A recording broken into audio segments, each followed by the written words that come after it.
Welcome to Learned and Go-Go, the podcast.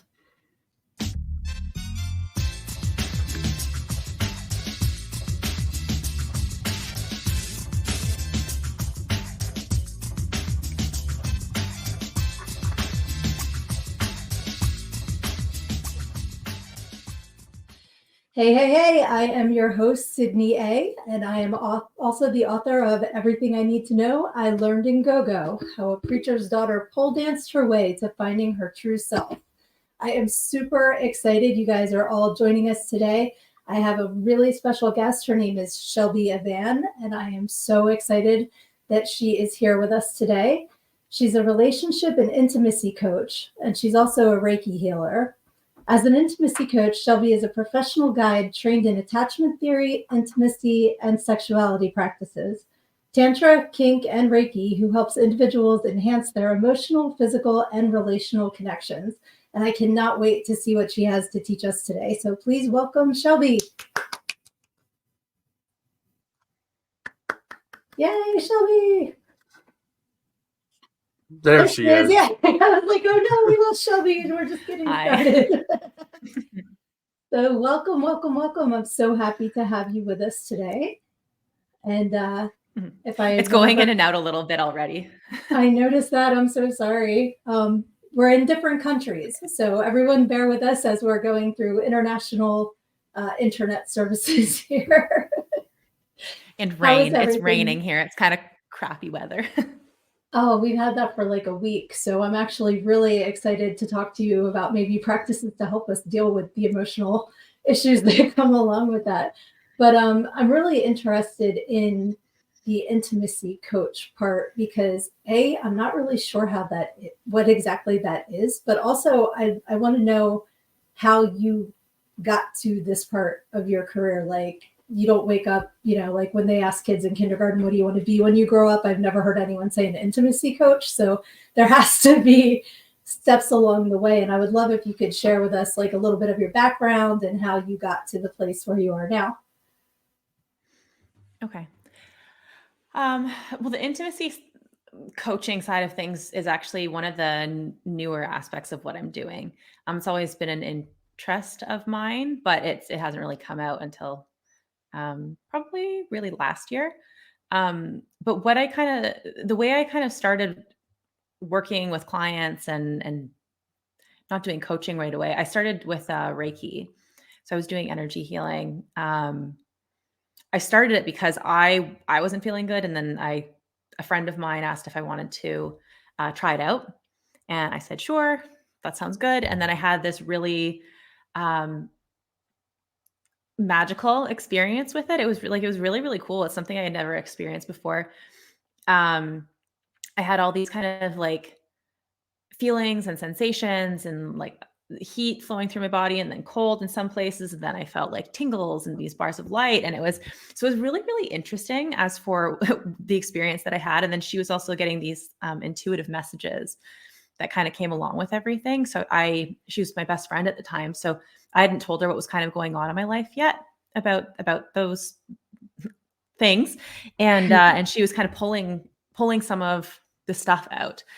And I thought that was really, really cool too. So I ended up wanting to also learn how to do Reiki, and then kind of went on the journey of working with energy and the side of personal growth that's a little bit more with like spirituality.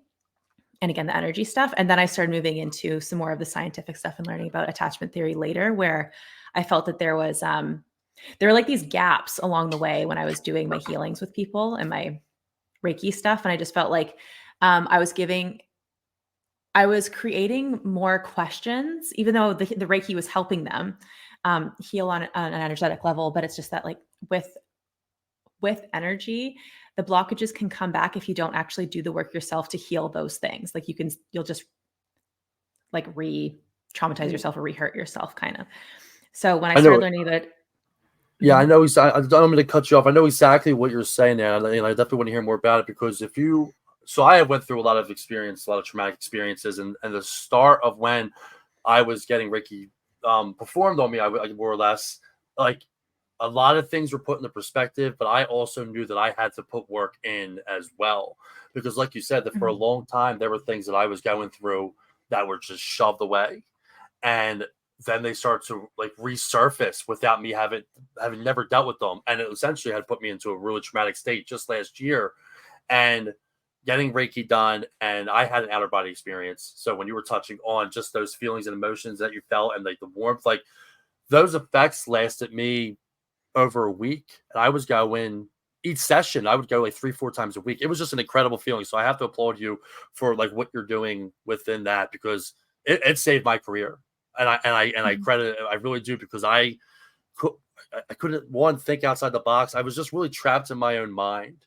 And I just have to applaud you. Like, it's really incredible that you're able to do that kind of work, because it does help. And it's natural. And like you said, the images and the things that you learn from your experiences put a lot of things in perspective for me. I just had to applaud you. I'm sorry to cut you off on that one, but yeah, it was really incredible experience that I had with it. Well, I just wanted to ask, because I'm one of those people, I know the word Reiki, but I don't really know exactly what it is. So for people like me, could you just explain like a peripheral on the surface what that means? Because I'm like, yeah, Reiki, I'm familiar with the word, but I don't really know exactly what it is. Yeah, well, it's universal energy. So, and there's like 3 levels of training that I went through, and in each training you get attuned. So it's basically like you're opening up this energetic channel within your body with the Reiki master that's doing the training for you, and you get attuned to be able to become like a conduit of that energy. And it's the energy that's all around us. It's a universal energy. It's not like, it's neutral. It's not good or bad. It's not religious. It's not anything. It's just like source energy. Yeah. And then we become like a conduit for it so that we can direct the energy to help move it through the bodies and help it to heal. It helps actually, as I'm doing the healing, it'll move through me and helps heal my stuff, as well as also with the clients too. And then it's chakra based. So each chakra in the body is on a certain location, in a certain location, and is attached. Like the root chakra represents your basic needs and safety, and it's like your the bottom of your tailbone, your hips, and down into your legs. And so that's like what's representative of the root chakra. And then each chakra represents other things like that too. And so depending where the blockage is, that's where the energy will go. And then I'll get intuitive messages about if there is a blockage there, like what it could be about, basically. And so that's kind of how it looks. Yeah. That's really great. Yeah. Thank you for explaining, because I didn't want people to tune out because they don't know exactly what it is. I wanted to have some sort of explanation for people like me. So that is really cool. And real quick, I just want to give another introduction. We have Shelby on today. Shelby focuses on relationships, and she's an intimacy coach. She's also a Reiki healer. Make sure you give her a follow on her social media. It'll be scrolling throughout the show. And check out her website too, www.shelbyavann.ca. And her Instagram is Intimacy Mistress, and her YouTube channel, SA Relationship Intimacy Coaching. That will be scrolling throughout the show. We have a couple hundred followers watching right now on IG. Thank you, Dad, for checking in. He's a huge fan. He's Hi, Frankie's really dad. Yeah, he's really big on a lot of stuff that you're mentioning. So I know that he was going to be checking in. My buddy Sam, thanks for checking in. Kirsten, one of my mummer friends, and Jimmy Bond's podcast also checking in. So thank you so much for all that, and I'll let you get back to it. I absolutely love your intimacy, your Instagram handle. By the way, when I saw that's what it was, I was like, that is perfect. I love that so much. That it is. Remember. Yeah. I really like it too. I kind of went back and forth on whether or not I should actually have that. I was like, you know what? For the people that it vibes with, like, those are my people. These are the people that I want to be having. Like, I want people that are interested in sex, intimacy, and kink, and they're going to get it.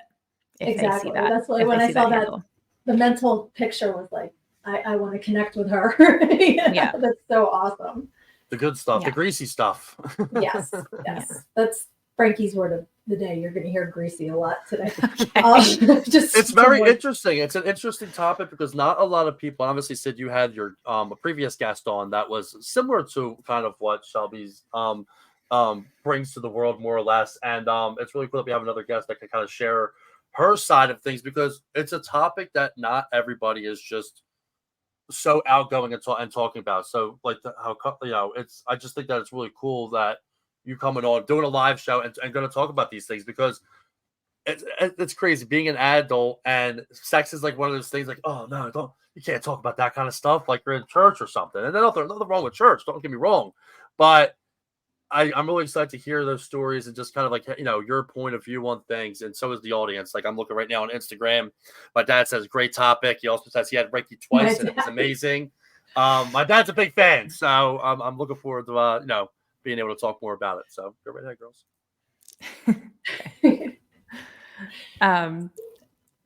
Yes, I guess just where to pick up after the Reiki stuff. So I like to say also that like Reiki is that intimacy with energy. So I like to bring in like how intimacy can be connected in all the ways that I do things. So there's so many different levels in which intimacy can be achieved. And so Reiki is like this energetic intimacy that we can create. And then it's also very much connected with this emotional intimacy that we have to have with ourselves. So I'm working with not only the energetic body, but also the emotional body, because a lot of the stuff that comes up in Reiki are these like emotional blockages that we've just, like pushed away. And so they're there and they're creating these like stress points in our body that eventually may build or they'll release if we work on them and are able to get rid of them. But yeah, like learning to become more intimate with our emotions and what it is that we need to feel and release. That helps us to become healthier and heal and move that energetic stuff out. So in saying that, that's where like my attachment theory stuff started becoming an interest to me, because I just found that there were certain things that weren't, again, fitting with I wasn't able to give answers to my clients, but then I also didn't understand certain things. Like there were just some blanks of the spiritual realm of personal growth. I felt they just didn't have those answers for me. So I started finding those answers within the realms of learning about attachment theory and more some like nervous system stuff and science-based type things. And all along the way, I've always been interested in sex and sexuality and reproduction, like everything around it. Before I started doing my coaching stuff, I was actually an equine midwife for 8 years. That's so amazing. I was bringing baby racehorses into the world. So I was like very much into the side of birthing and like that side of the cycle of life and reproduction and stuff. I really, really enjoyed that. But I really like being able to talk about sex, sexuality, again, the realm of kink. And I just find these are all things that we can, like on our personal growth journey, they really enhance our healing and our growth. And it's like a very, very vulnerable side of the healing too. So I feel like it's almost like this is the top tier, or it is for me at least, of like the depth of vulnerability and intimacy that we can get with ourselves when we start to work on these particular topics. And I like how you keep saying intimacy with ourselves, because a lot of people, when you hear the word intimacy, you think romantic relationship with a partner, but there is an entire part of us that needs to learn self-intimacy and vulnerability, like you said. So when you are, because I know you are coaching, and I've been listening to you on other podcasts and stuff, like doing my homework. But I know you said that you don't do couples counseling. You only deal with one person at a time. Is that correct? Yeah. Because usually when couples, I don't know, when I hear about like different couple situations, most of the time they have an opposite type of attachment style. So what I require them to do in order to learn to do the healing, it's going to be different. It's a different regimen, basically. And I also really am not interested in witnessing conflict in my sessions. I'm like, you guys do that. Like, you're here because of conflict. I don't need to see it. I'm going to hear about it. Like, I know I am. That's really well said. I really like that. And that's well said. And I love that you focus on the individual itself, because, when and like the vulnerability of things, because I know there was a time in my life where when I was going through things, my sex drive was almost non-existent because of a lot of these things that I was having to deal with. And like you said, like with sex and like the self work within, I think is an important part of that. And to have a good, healthy sex life with, whether it be yourself or whether it be with a partner. I just want to touch on that when you had mentioned that. I think that was good stuff. Yeah, and that stuff very much relates to, again, the emotional work and the nervous system regulation, because if our body doesn't feel safe, then safety is the number one priority. So it's like, I'm not interested in having sex or reproducing. It's like the number two need, but if safety is not there, like it's not going to happen. So we have to feel that within our nervous system. We have to understand how to bring that emotional regulation to ourselves in order to be able to be present, to want to have and enjoy sex.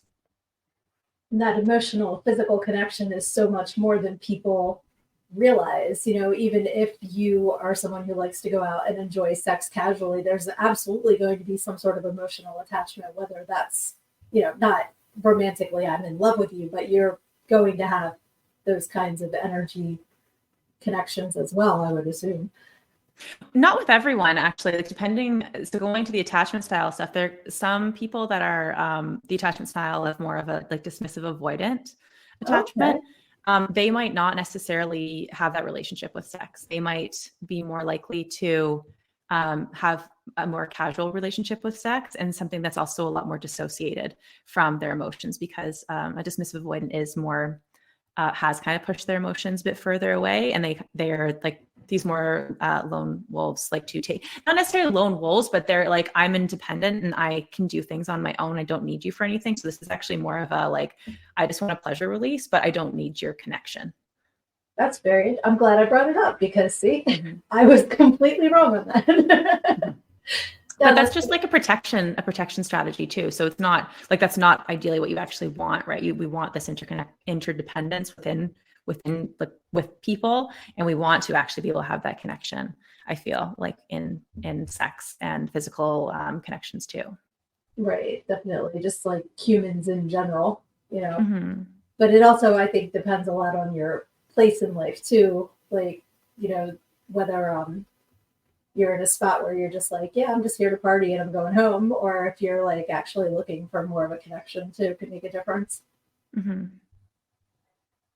So what kind of things do people come to you to learn about? Like they'll find you and say, okay, I need help with fill in the blank. Well, I mean, usually it's relationship problems of some sort, or they've noticed that there's a certain pattern that they've been continuing, and like they see it now and they want to do something about it. Or they've been doing some of the other, like, I don't know, some of the regular personal growth work, but now they're interested in diving a little deeper on the side of, again, like sexuality or kink or whatever on that scale of things. So it can be a few different types of things, but usually it seems to be, like something's not going right with my relationship and I need help. and that definitely makes sense. And I want to mention a few people are asking where they can find to hire you essentially for your services. Do you do like remote calls and stuff like that, Shelby? Is that something that you can offer out, or does everything have to be in person? Yeah. No. I do everything I do right now is all online. So wonderful. On my website, there is a book-in link. Awesome. On there, and for a free call too. Okay. If it's something that you're interested in, because I do some stuff. I have a group coaching program starting. I think it's this weekend. Congratulations! That's incredible. I know it's within the next week. That's awesome news. That's awesome news to be hearing that. That's incredible. Well, I'll make sure that we put the once again, the social media links are found on the bottom. Make sure you give Shelby a follow on her Instagram, on her YouTube channel, and check out her website for booking information. If you have questions, obviously we're going to be sharing some of the questions that we get coming in at the end of the show for a little Q&A. But yeah, if you were looking for her services, check out her website, check out her social media, and we'll definitely make sure that we get in contact if it's after the show as well. Mm-hmm. Awesome. So when it comes to like kink, do people come because they need you to tell them that it's okay that they feel this, that they have this kink, or is it more like how to continue your life enjoying that part of you as well? I think it's more about they're trying to figure out how to have the conversation of like, these are the things that I want, and how do I actually like talk to people about this, and what's the right way? Or, we have been having this conversation and it hasn't been going well. Like I feel really, really rejected by this, but it's really interesting because depending on how those conversations are going, like kink in itself, it's taboo. It's meant to be taboo. That is the appeal of it. And so when you're having conversations with people, some things people are going to like, some things people aren't, some people are going to be neutral on.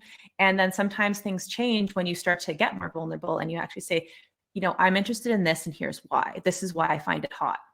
And then that's actually something that really can help open up the conversation more, and just allowing that vulnerability and really, can change things. And it can and then you can potentially start to create some sort of dynamic where it's like, okay, I'm not sure if I want to do this full thing, but maybe we can have a taste of it in this smaller, a smaller bite of it in this way.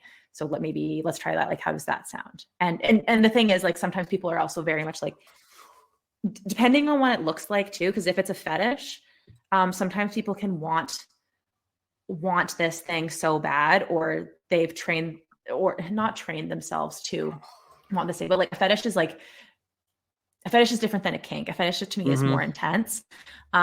So the fetish is it's almost like they need that thing in order to find pleasure or to have an orgasm or whatever. It has to be involved. And that can be,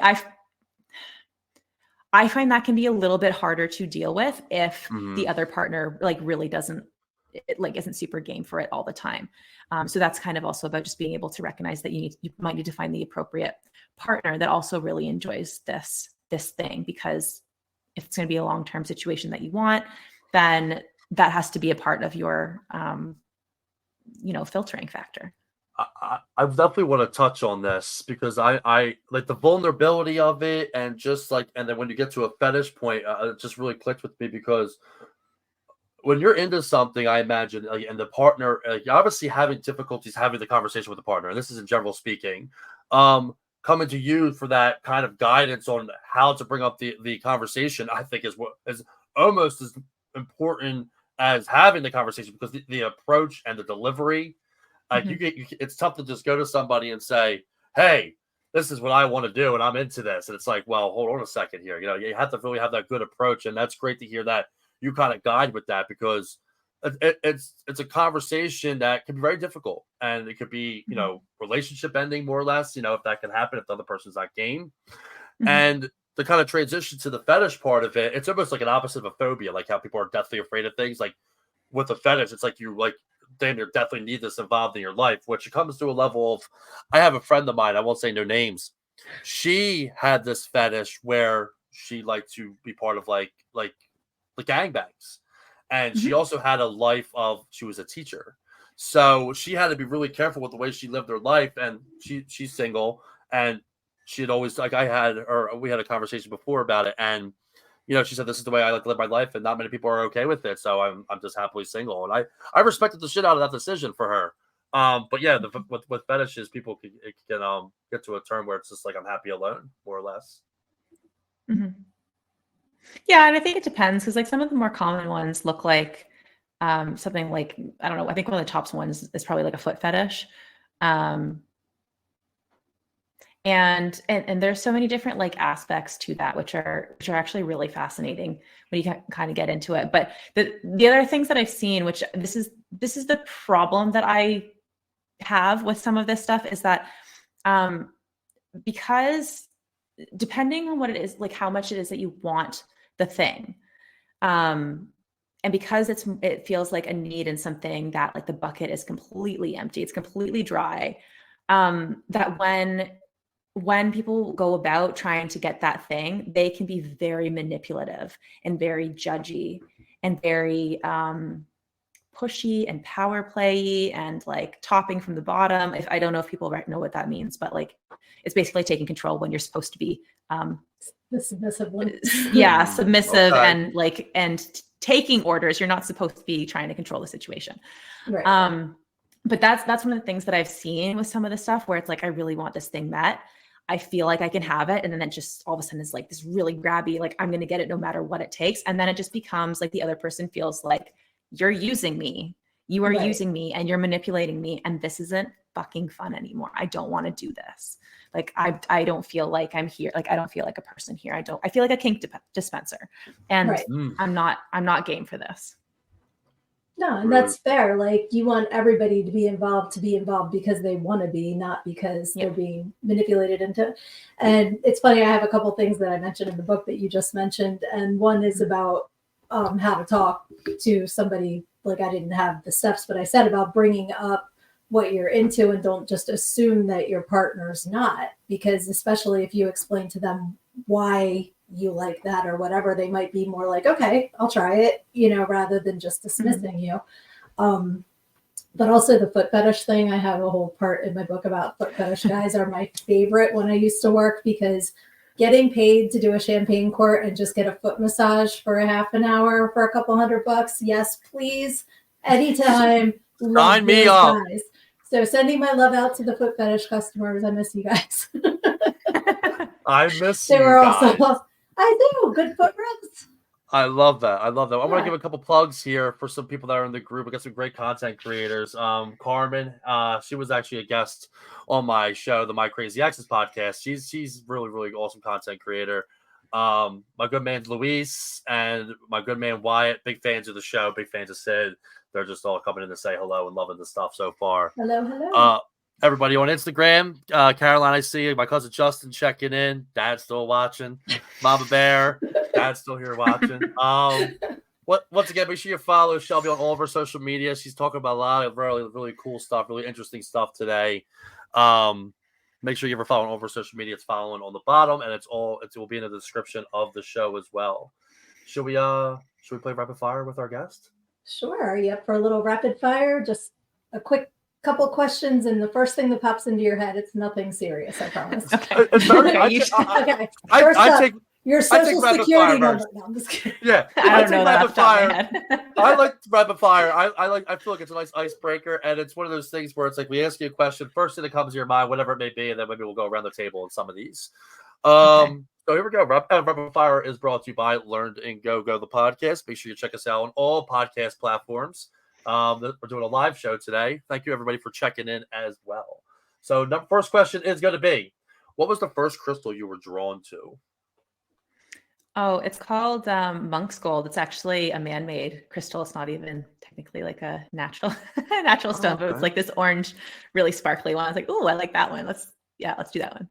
I love it. I did not even know there were man-made crystals. See, I'm learning all kinds of things today. I'm loving this. It's a very informative show. A lot of people are very interested, for sure, in all ways. Second question. This one's for me, and I hope this is okay to ask you. Hopefully, it's applicable. Your favorite hockey team, because I know that you're out in Canada. So yeah, that doesn't mean anything. I don't follow hockey. I like the women's hockey team, is what I would say. Let's go. Let's great. Go. Frankie just got hired as the official photographer for our women's league of hockey. Yep, United Women's Hockey League. I'm a big advocate for women's hockey. I figured I'd just ask. I play hockey, so I guess I'll just see myself out. No, I'm just kidding. Number 3 here. Favorite song to pole dance to? Oh, I can't. This is so hard. Favorites are sometimes like the hardest thing for me because it changes all the time. First one that comes to your mind. It's something about the devil. Something about. I'm going to guess it's not Georgia. The devil went down to Georgia. The devil went down to Georgia.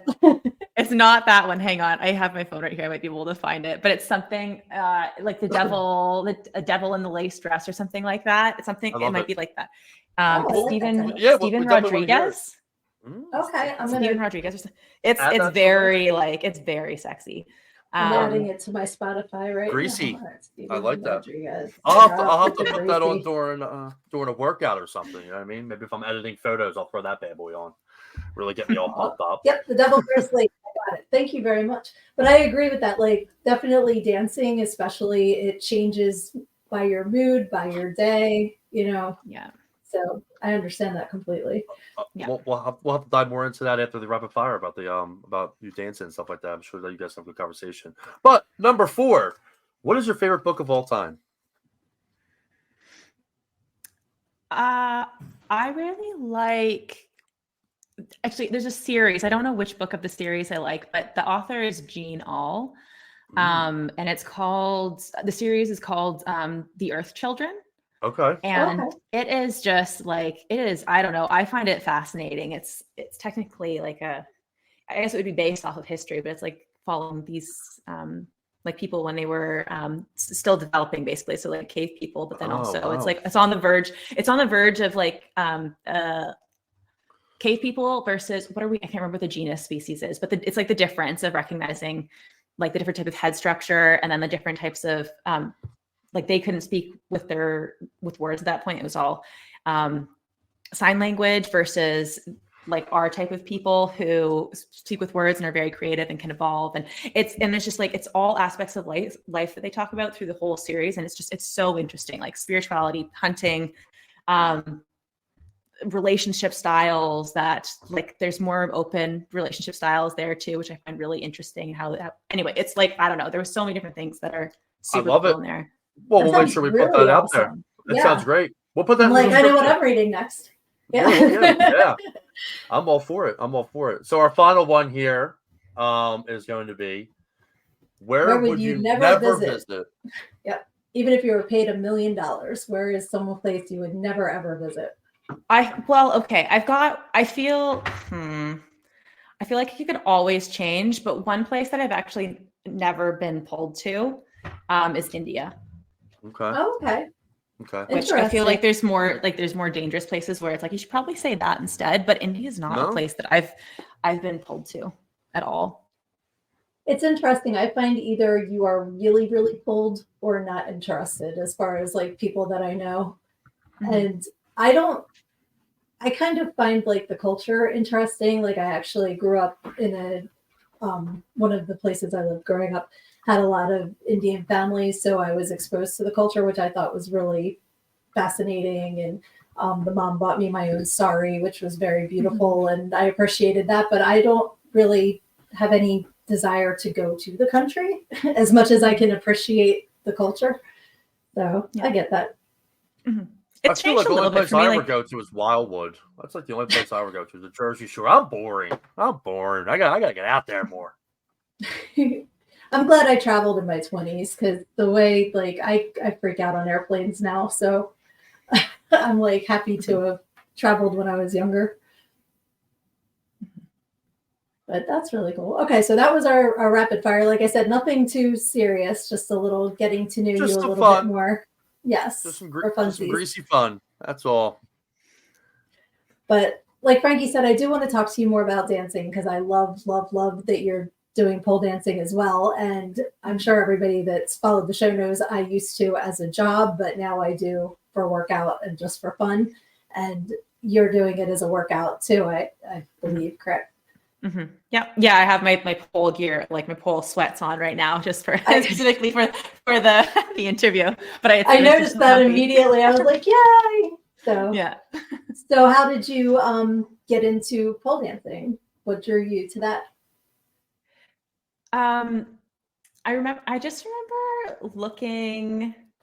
I actually really don't know what the exact beginning part was. I think it was, I just remember that I was interested in it. I was like, ooh, I'm not going to tell mom and dad about this one. And I'm going to go, and take some of these classes. And I really liked it. But it probably didn't really fully stick for me until some stuff happened with my family. Like I started, because I think I pole danced for about a year, then took a break, and then started it up again. And then I just got hooked. Like I was just there. I really liked it. I like how strong I was getting. I thought it was really cool. I like the I like contrast of things too. And I think also because it's taboo. Yes. That makes it definitely more fun.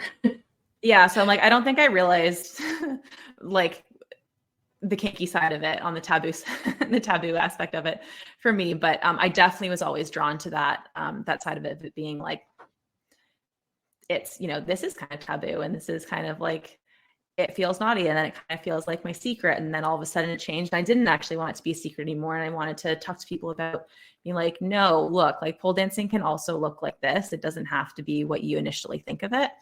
And then I was kind of like really strong about wanting to like present pole dancing in a way where it can look a whole bunch of different ways. So it could look very pretty and contemporary and sexy all at the same time. And then now I'm kind of starting to move into, you know what? I really like exotic.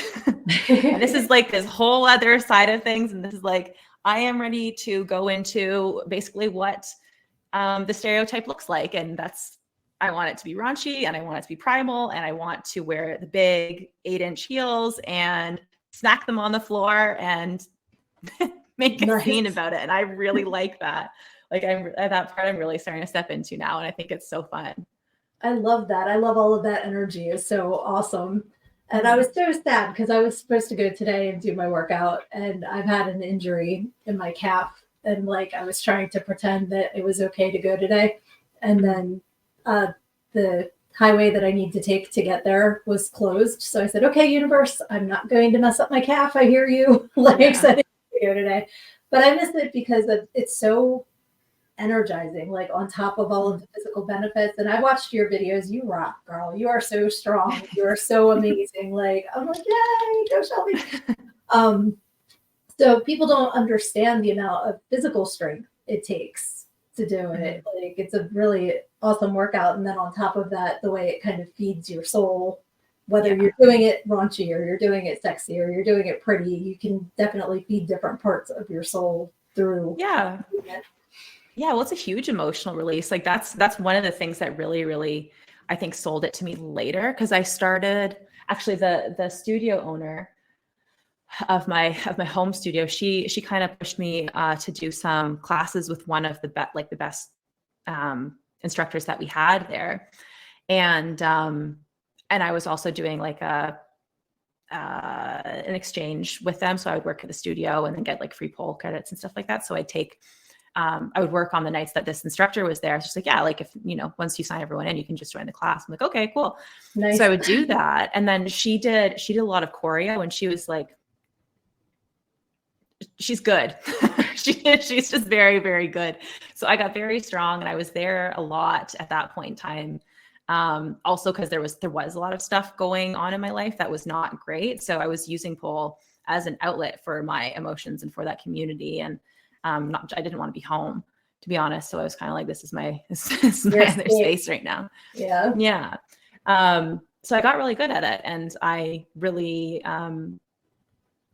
I think it just became like that thing that, and it's not, I don't want to say it saved me, but it was like, it's definitely like the biggest outlet for me where I see that it's, it's my creativity, it's my emotions, it's my sexuality all expressed in one way. And I really like that. Yep, I can relate to that so much. Like, I'm like, you are saying exactly how I feel about it as well. And it's funny because I was all self-taught on the job training, I guess, so I'm almost to the point now where I could do my routine in my sleep because I've been doing it for 20 something years. So part of me would love to take a class to learn new ways to move on the pole from the ones that I've been doing forever. But it's funny, there's the places around here. I noticed like the spinny poles scare me. I don't know if I could do the ones with the poles that spin just because I've always done stationary poles. And it's a whole new lesson in centrifugal force. I'm afraid I'll go flying out my window. Yeah. I'm not a big fan of the spin pole either, but I do like, I like that there are certain things that like, there are certain shapes that look really, really nice, where if you're just on a static pole, it's kind of like, oh, okay, cool.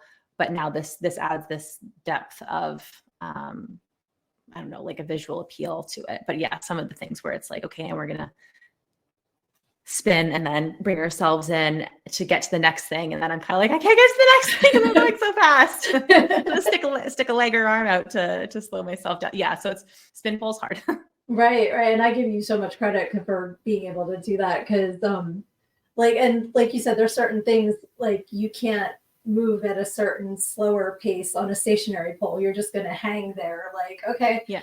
Because I did a video after J-Lo did the Super Bowl halftime and everybody was losing their minds because there was a pole on the Super Bowl. Oh, that was awesome. Yeah. She's freaking a rock star. She is amazing. Yeah. So I was like, okay. And I did a little video where I showed her spinning on the spin pole and then me just like hanging there on the regular pole, like trying to recreate J-Lo when you don't have a spinning pole, like just a little funny video. But it's really like, I'm very like, at what you can do because I'm very simple in my pole tricks. So Cool. Okay. but that's really awesome. Cool. So Frankie, did you have what about your pole dancing experience, Frankie? Have you Well, crazy ever pole enough. So no, I never have. More of a hockey stick kind of guy. But my sister. So I'm one of 8, Shelby. So I have 7 sisters. Okay. One of them was going to be a pole dancer, and there's nothing wrong with that. So I had one sister that was good that became pole dancer for a little bit. And a funny story, like all my friends, of course, would just jump at me. Oh, bro, we're going to see your sister tonight. I'm like, listen, thank you for helping her financially. It really means a lot to me. So I have more of a funny side of it, but more or less, like I think everybody kind of gets into pole dancing with their own way and their own reasoning, and I love hearing your reasoning behind it and what it's been able to do for you, and I think it's incredible. So I'll definitely applaud you on that one. I've never pole danced though. Just never. I gotta find the time. Realistically, girls, I gotta find the time. I mean, well, I just turned 49 a couple weeks ago, and my husband said that we can get an at-home pole. So I'm excited. That's my birthday present. I don't have it yet, but I guarantee you, Frankie will be over here pole dancing. I'll do. Yeah, I'm all about the content. So I do photography, video work, and like marketing. So that's kind of like what I do for my business. So I'll set up some couple cameras. We'll get some content down. We'll call that blackmail. Put Frankie on the pole. Be like, oh, all these hockey players. You want to see? Well, crazy enough, we have 3. We had 3 former NHL hockey players actually watching the show today. So that was kind of ironic that you mentioned that. Tons of them right now. My buddy Chase is in here. I did photography for his team before. Legs, what's going on? Yeah, got some good hockey players in right now. Thanks for taking it in. But yeah, great show so far. Once again, I want to just give another plug. We have Shelby on. Make sure you follow her on all of her social media accounts. We'll have them in the description if you ever want to have a conversation with her. A lot of people are asking where they can find you. So it seems like the Q&A seems like a lot of personal stuff that people don't want to put out there, which I love and respect. Thank you for just enjoying the show, and thank you, Shelby, for being a part of this, because it seems like a lot of questions are probably one-on-one. So hopefully that brings a lot of traction your way. Do you have an anonymous way of them asking the questions? Unfortunately, if they were to make their name anonymous, then because like the comments can come on obviously on screen, but they're more or less just their name will be shown. Without putting the comment on the screen, can you just read the question but not post the comment? That's up to them if they want to. Okay. I'm open to answering questions if people want to ask them. If they can ask it in an anonymous type way. Like I still need details on certain things. So I can only do so much a certain amount of details. Yeah. Well, I feel like it's one of those things where it's going to drive a lot of attention for people reaching out to you one-on-one, which is great, because we want, people are very interested in what you're doing and are looking to hire you. And rightfully so, because the conversation has been incredible. And once again, we got to thank you for taking the time out of your day to do this with us, this wonderful live stream. Greasy kid stuff. I had my buddy Y, one of my content creators. It's all good. You're not gonna understand. It's okay. I don't get it. it's another way of saying, like, that's hot. Like what we're talking about. I told you, people are gonna get excited about this show. It's great content. It's a good thing. It's what the kids are saying. It's what the kids are saying. That's why I don't get it. I've aged out of greasy, I guess. I'm just thinking, like, as you talk about the hockey stuff, I'm just thinking of like the greasy, like, mullet hair. Yes. For hockey players, like the dirty stashes and stuff. But, how am I supposed to feel right that now? Sounds like a kink. Like, yeah, my hair is flowing. I got the flow going, but the greasy mustache, I don't know about that one. I think I like hockey for me is a lot more like high school type, like, mindset for me. So that's like, I'm a little bit more thinking of like the young high schoolers or 18-year-old hockey guys that are like all what I just described. Crazy enough, we had a couple of those young lads in but my juniors guys I do photo work for that are like that 18, 19, 28. So they were I was going to say they better be 18 or older listening to this. Well, yeah, of course. But what was I going to say? So if you don't mind me asking, and we won't have to spend any time on hockey, but what local professional team is near you where you live at in Canada? Oh, local. I mean, the Maple Leafs, Toronto Maple Leafs would be the Toronto closest Maple ones. Leafs. Yeah. You know what? You know what's cool about this? Like, I don't really. Again, I don't even talk about hockey, but I find it so funny and cool all at the same time that like the Leafs fans seem to be like they're so diehard and they just. And they just suck. Like They're outrageous. They just don't do. They never get very far. Sometimes they kind of do, but I love it. I love it. I'm gonna clip this part because I have a hockey podcast. I'm gonna get her on the show to talk hockey with us.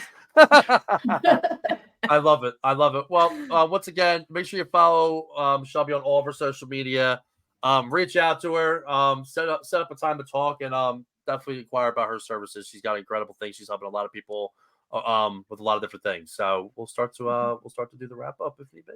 Well, I was going to ask too, is your freebie still available? Because we were talking earlier about yes to no maybe stuff. Is that still okay? I wanted to make sure you had a chance to plug that too. Tell us about that. Where okay.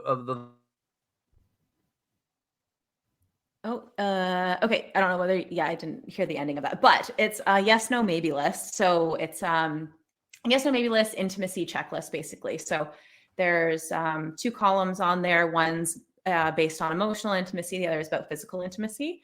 And so it's a freebie on my website. You just have to subscribe, and then it's like a little checkbox that you have to click and open.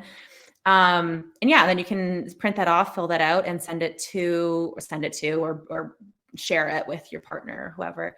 And then at least it can be something that like can start a conversation, and then you can add to it and dive deeper into creating more intimacy with your partner and yourself and understanding yourself better and all the things. I love that because sometimes it's easier to write things all the down. Things. I love it. Out loud. So it gives you that tool to just feel it. You can even just tape it on the bathroom mirror so they see it in the morning when they get up. Yeah. Check this out, and then we'll talk about it later. Yeah. You'll post it note. Yeah. And then I just want to say one other thing. So like for anyone that does have questions, I'd encourage you to either you can message me on my Instagram or on my contact form on my website. Either one of those options are great. But if you're actually interested in doing one of my programs, then book a call in. But the call is specifically like if you actually want to buy something from me, that's what that's for. But if you have other questions, then do it in one of the other ways. I love that. Awesome. Yeah, that's great to have that information. And we'll make sure that we put all that in the description of the show once we upload it. And once again, Shelby, we want to thank you for joining us today. Lots of good topics, even a little sports talk. But once again, make sure you follow Shelby on her social media, her website. You just heard a little bit of the details, and we'll make sure we clip that part and we get that out there immediately. But Shelby, thank you so much for doing this. Yes, thank you. This has been so much fun. Yeah, no problem. It was very engaging. I like doing this. I like having some of the live stuff. It's fun. Definitely. Well, let us know if we can ever do anything for you. Sydney, you want to finish us off before we head out? Yeah, and I just wanted to thank everybody that joined us live. Thank you for your comments and your questions. Thank you, Frankie's dad, and for popping in so many times. And as I always like to end the show by saying, when you're having trouble in your life, make sure you take it head on, because when you stick your head in the sand like an ostrich, you think you're hiding from the world, but everybody else just sees a big ass. Have a great day. Love you guys. Love you.